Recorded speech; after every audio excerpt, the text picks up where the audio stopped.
Salut chers amis, bienvenue dans cette nouvelle vidéo.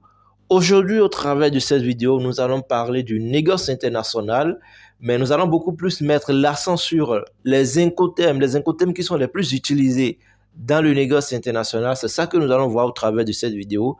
Donc, si ce sujet t'intéresse, cher ami, ce que tu vas faire, c'est de t'abonner, de cliquer sur la cloche de notification pour ne rien rater, afin que chaque fois que nous ferons sortir nos vidéos, vous puissiez quand même être les toutes premières personnes à pouvoir visualiser ces vidéos-là. C'est très important. Et aussi, pour ceux-là qui ne me connaissent pas, qui découvrent pour la première fois notre chaîne YouTube, je me présente rapidement pour vous. Moi, je suis Ricardo Dossou, je suis un entrepreneur. Et au travers de ma chaîne YouTube, je partage les idées de business avec vous, pas mal de choses en tout cas. Et je vous invite vraiment, si vous voulez approfondir vos connaissances dans le domaine du négoce international, ce que vous allez faire, vous verrez en bas de la description le lien de notre forum Telegram. Cliquez dessus, rejoignez-nous sur le forum Telegram. Nous faisons beaucoup de choses sur le forum, ça va vous intéresser. Et pour ceux-là qui veulent avancer et aller plus loin, nous avons notre formation qui est destinée quand même pour tous ceux-là qui veulent devenir des négociants internationaux. Vous allez nous rejoindre sur le forum Telegram et vous aurez plus d'informations concernant la formation. Et je vous rappelle, notre formation est beaucoup plus basée sur la pratique que la théorie. Alors, pour rentrer maintenant dans le vif du sujet, lorsqu'on parle du négoce international, beaucoup ont tendance à avoir quelque chose d'extraordinaire, quelque chose qui n'est pas à leur portée, ainsi de suite. Déjà, avant de commencer, je vous invite à déjà démystifier le négoce international. Et il faut savoir que le négoce international n'est rien d'autre que tout type de commerce que nous faisons déjà dans notre environnement immédiat et autres.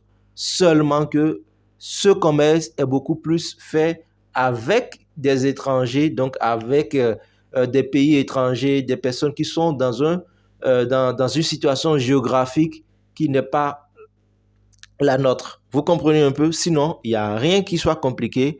Détrompez-vous. Alors, dans le commerce international, lorsqu'on vous parle, par exemple, d'un contrat et que vous voulez signer un contrat avec quelqu'un, quels sont d'abord les aspects du contrat que vous regardez? Vous voyez, quels sont les aspects du contrat qui vous sont le plus importants? Vous voyez, je vous pose la question. Bien vrai, vous voyez déjà, mais je vous pose la question. Quels sont les aspects du contrat qui vous sont le plus importants? Alors, la première des choses, lorsqu'on vous présente un contrat, naturellement, c'est quoi? C'est d'abord le prix. Vous voyez, lorsque vous regardez le prix, vous voyez si effectivement c'est un prix intéressant. Et après, vous regardez le mode de paiement. Alors, c'est quel type de mode de paiement? Est-ce que c'est par l'aide de crédit qu'on va vous faire? Est-ce que c'est par chèque? Est-ce que c'est un virement bancaire? Tout ça, là, vous vérifiez tout ça. Et vous voyez les garanties. Et vous voyez également les dates de livraison et puis les conditions de vente. Et c'est au niveau de la dernière qui va beaucoup plus nous intéresser, donc les conditions de vente ou encore les incoterms.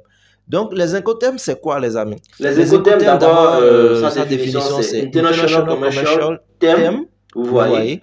Et c'est quoi en réalité? Les incoterms, c'est quoi? Les incoterms, ce sont les règles internationales du commerce, vous voyez, initiées par la Chambre du commerce international qui régissent les obligations de deux parties.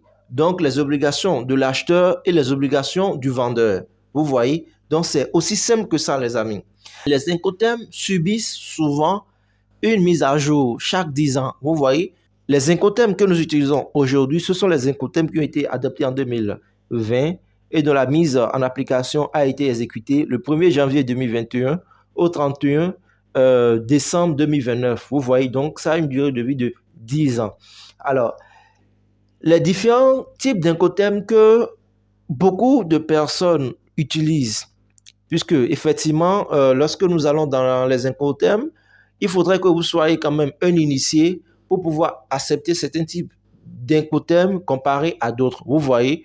Et ce qui est important et que vous devez quand même en savoir, et sur laquelle je mets l'accent d'ailleurs, c'est que c'est l'incoterm que vous allez définir qui va pouvoir vous permettre de savoir le type de bénéfice que vous aurez. si vous forcez déjà au niveau de l'Incoterm, ça veut dire que ça aura directement une répercussion sur vous, vos bénéfices en tant que vendeur. Vous voyez? Puisque l'acheteur, lui, vient, lorsqu'il vient, il fixe ses conditions et les conditions qu'il vous fixe, ces conditions rentrent en ligne de compte directement ou bien prennent en compte les Incoterms. Vous voyez? Donc, vous, en tant que vendeur, à votre niveau, vous devez déjà avoir un type d'Incoterm que vous acceptez. Maintenant, le vendeur ou bien l'acheteur qui vient vers vous, qui vous propose un Incoterm qui ne rentre pas en ligne de compte avec vous, ce que vous exécutez, naturellement, vous allez négocier avec lui. Et s'il accepte ce que vous acceptez comme Incoterm, il va pouvoir recevoir la marchandise ou bien vous allez pouvoir exécuter le marché. Dans le cas contraire, ce ne sera pas possible. Vous voyez? Donc, c'est très important de savoir déjà vous-même dans quel type d'Incoterm vous êtes situé et les Incoterms que vous utilisez, que vous acceptez. Vous voyez? Et ça va vraiment, vraiment vous avantager. Les Incoterms que beaucoup de négociants utilisent, c'est ça que nous allons voir maintenant. Alors, ces 4 Incoterms que je vais partager avec vous, peut-y avoir certaines personnes qui vont aimer un comparé à d'autres. Vous voyez, l'un comparé à d'autres. Mais ce qui est sûr, il faut savoir que ce que nous utilisons ici, généralement, beaucoup de personnes, beaucoup de commerçants l'utilisent. Vous voyez. Alors, les 4 principaux Incoterms que nous utilisons, nous avons le EINSW. Vous voyez, le SWAC. C'est ça, je vous explique, ou encore en français, ça fait à l'usine du vendeur. C'est-à-dire quoi? Je prends le cas de monsieur Richard, par exemple, qui vend de l'anacarde. Monsieur Richard de l'anacarde, et il a stocké ces anacardes dans son magasin. Et il y a monsieur Joël, par exemple, qui a besoin de l'anacarde de monsieur Richard. Naturellement, lorsque monsieur Joël vient, il demande à ce que monsieur Richard puisse lui vendre l'anacarde. Mais lorsqu'on voit l'Incoterm qui a été demandé par monsieur Joël, on voit que c'est le SWEC. Vous voyez? Alors, lorsque c'est le SWEC, ça veut dire quoi? Ça veut dire que le vendeur, lui, on viendra prendre la marchandise, dans le magasin du vendeur. C'est-à-dire quoi? Monsieur Joël viendra directement dans le magasin du vendeur pour pouvoir prendre la marchandise. Donc, ça allège totalement la tâche au vendeur. Donc, le vendeur n'est plus concerné par la logistique, par le transport. Vous comprenez un peu? Donc, ça avantage beaucoup plus le vendeur. Donc, monsieur Joël vient chercher les marchandises, mais les anacardes au niveau de l'usine de monsieur Richard. Vous voyez, c'est aussi simple que ça. Que monsieur Richard ou bien que monsieur Joël soit aux États-Unis, qu'il soit en Europe, peu importe là où il doit nécessairement faire le déplacement ou soit il doit avoir des agents sur le terrain qui viendront prendre la marchandise auprès de monsieur Richard à l'usine. Ça, c'est l'Incoterm SWEC. Maintenant, nous avons le second Incoterm qui est le FOB, qui est le Free On Board, qui est beaucoup plus aussi utilisé. Et ça, c'est à la charge du vendeur. C'est-à-dire quoi? Je prends toujours le cas de monsieur Richard et monsieur Joël. Alors, monsieur Richard, lui, étant le vendeur, il doit faire tout possible pour pouvoir envoyer le produit à son port. Je suppose que monsieur Richard soit au port de la Côte d'Ivoire. Donc, monsieur Richard va faire quoi? Il va simplement envoyer le produit de son magasin au port d'Abidjan, vous voyez, et maintenant, monsieur, après avoir expédié le produit au niveau du port d'Abidjan, monsieur Joël, maintenant, va réceptionner le produit au niveau du port. Vous voyez, c'est là il va pouvoir réceptionner le produit. Donc, l'engagement de monsieur Richard s'arrête au niveau du port.